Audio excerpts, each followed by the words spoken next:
Sa atin naman pong lingkod kapamilya ngayong umaga, lumapit sa atin si Lolo Manuel Sanchez at nagbabaka sakaling matulungan siya ng salamat, Dok, sa kanyang katarata. Narito po ang kanyang kwento.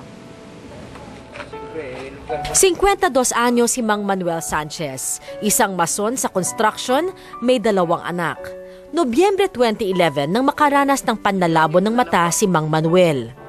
Nang naramdaman ko sa mata ko ng kaliwa, lumalabo na yung paningin. Ang bilis ng pagkalat ng katarata sa mata ko. 3 weeks lang ang lumipas, maano na yung puti ng kaliwa ko. Yun sa kanan ko, mayroon na rin, nagsisimula na. Mabilis na nanlabo ang kanyang paningin. Ngayon, hindi na nakakakita si Mang Manuel. Tanging aninag na lamang ang kanyang nakikita. Hindi na rin siya makapaglakad ng mag-isa at nahinto na rin siya sa pagtatrabaho.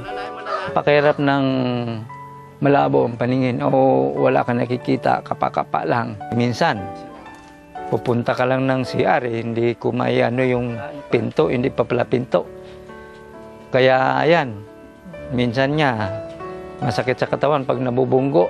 Tanging si Mang Manuel ang inaasahan ng kanyang pamilya. Kaya ipinagdarasan niyang gumaling siya't makakitang muli. Ngunit dahil kapos sa pera, kumakatok si Mang Manuel sa mga may gininto ang puso para siya'y matulungan. Ako'y mananawagan sa mga doktor ng katarata. Sana matulungan nila ako para makapagtrabaho ako. Napakahirap ng hindi makakita. Salamat po.